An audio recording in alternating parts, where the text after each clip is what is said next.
Assalamualaikum warahmatullahi wabarakatuh. Ayo teman-teman ikuti pembelajaran tentang mekanisme substitusi nukleofilik dan reaksi eliminasi. Tetap stay tune ya.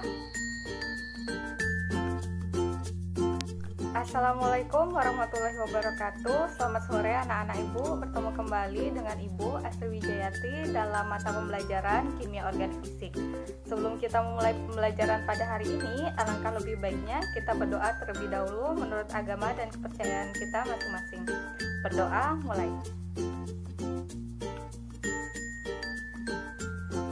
Baiklah anak-anak ibu, pada kesempatan kali ini di Kimia Organik Fisik kita akan membahas reaksi substitusi nukleofilik dan reaksi eliminasi.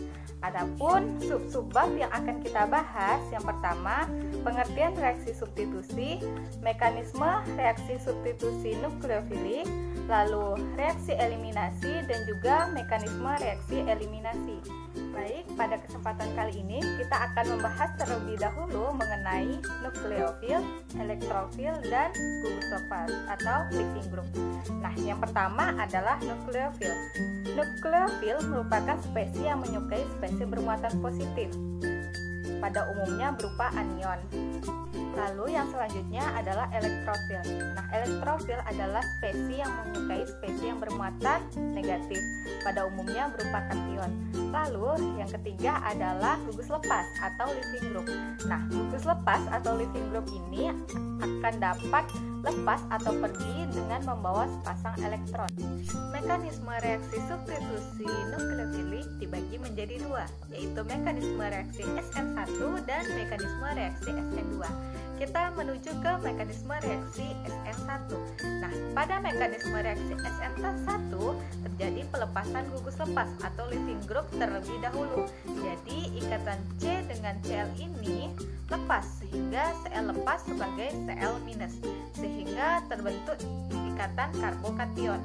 Nah, kemudian nukleofil yang baru menyerang elektrofil setelah terbentuk karbokation, sehingga terjadi pada tahap cepat.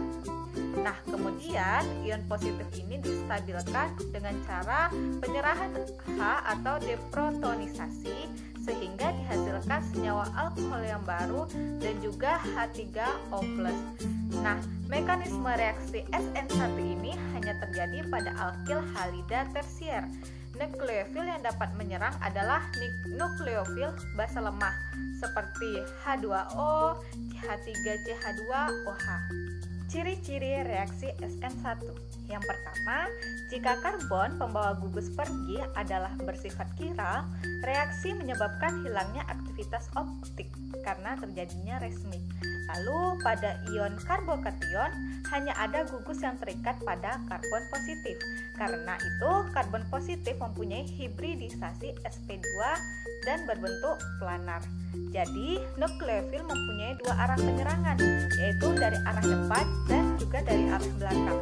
Dan kesempatan ini masing-masing mempunyai peluang 50%. Jadi hasilnya adalah resmi. Lalu yang ketiga adalah kecepatan reaksi tidak tergantung pada konsentrasi nukleofil. Tahap penentu kecepatan reaksi adalah tahap pertama, di mana nukleofil tidak terlibat. Selanjutnya itu adalah stereokimia reaksi SN1. Karena serangan nukleofil dari kedua sisi pada karbokation tidak terikat lagi dengan living groupnya, jadi nukleofilnya bisa menyerang dari kedua sisi, bisa dari atas atau dari bawah karena tidak ada sisi yang berlawanan dengan living groupnya, tidak seperti reaksi SN2, sehingga reaksi SN1 ini menghasilkan produk Reisman perbandingan R banding S sama dengan 1:1. Contohnya seperti ini. Ini asalnya S, kemudian produknya jadi ada dua karena bisa diserang dari belakang maupun dari depan, sehingga dihasilkan produk S dan juga produk R. Setelah kita membahas mekanisme reaksi SN1, selanjutnya kita akan membahas mekanisme reaksi SN2. Nah, apa perbedaan mekanisme reaksi SN1 dan mekanisme reaksi SN2?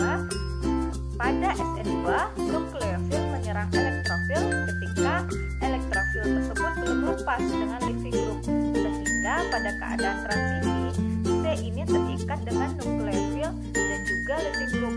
Baru pada keadaan akhir dilepas sehingga terbentuk ikatan baru antara elektrofil dan juga nukleofil. Nah, mekanisme reaksi SN2 hanya terjadi pada alkil halida primer dan juga sekunder. Nukleofil yang menyerang adalah jenis nukleofil kuat seperti OH, Cn, CH2O. Serangan dilakukan dari belakang. Untuk ciri-ciri reaksi SN2, yang pertama, karena nukleofil dan substrat terlibat dalam langkah penentu kecepatan reaksi, maka kecepatan reaksi tergantung pada konsentrasi kedua spesies tersebut. Lalu, reaksi terjadi dengan pembalikan, inversi konfigurasi.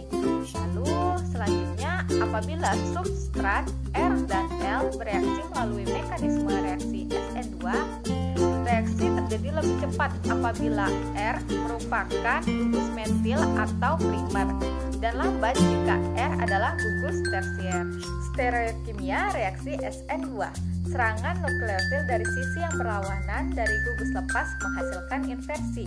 Yang asalnya gugus lepas berada di posisi depan, nukleofil menyerang dari posisi yang berlawanan, yaitu posisi belakang, sehingga terjadinya inversi.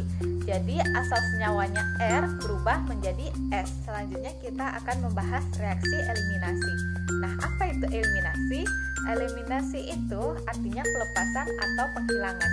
Jadi, reaksi eliminasi adalah suatu jenis reaksi organik di mana dua substituen dilepaskan dari sebuah molekul, baik dalam satu atau dua bentuk langkah mekanisme, atau dapat disebut juga penyingkiran atau penghilangan beberapa atom yang terjadi pada suatu senyawa. Pada reaksi ini, perikatan tunggal berubah menjadi ikatan rangka. Reaksi eliminasi terbagi menjadi dua, yaitu reaksi E1 dan juga reaksi E2.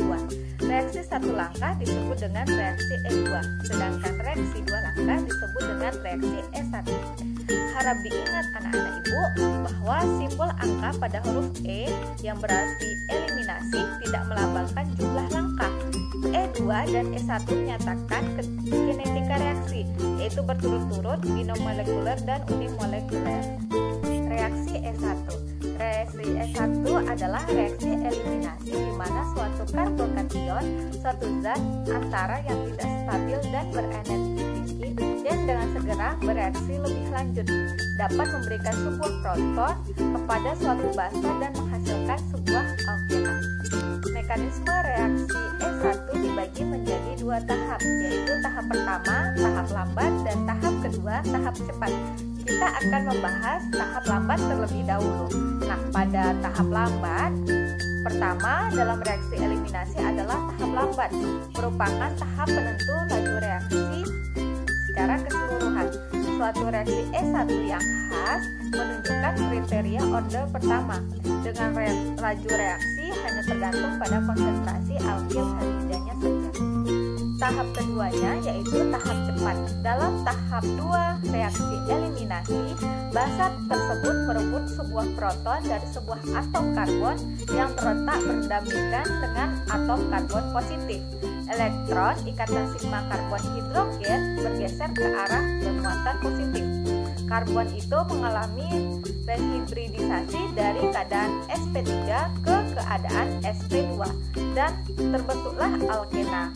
Karena suatu reaksi E1 berlangsung lewat zat antara karbon kation, maka tidak mengherankan bahwa alkil halida tersier lebih cepat daripada alkil halida yang lain.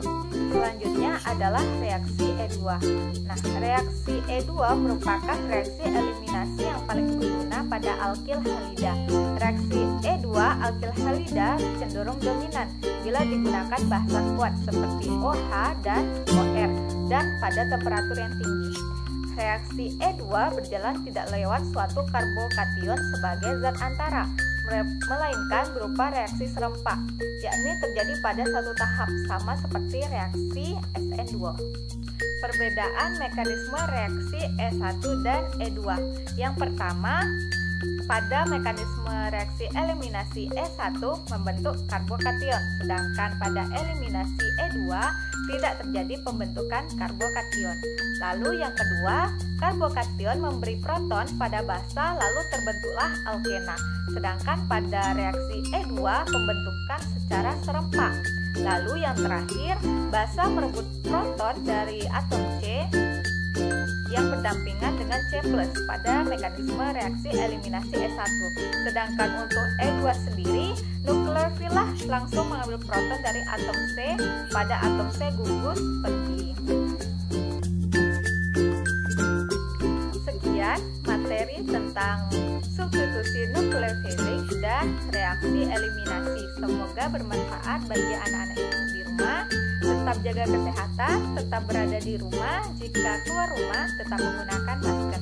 Jangan lupa like dan subscribe untuk pelajaran pada materi berikutnya. Assalamualaikum warahmatullahi wabarakatuh.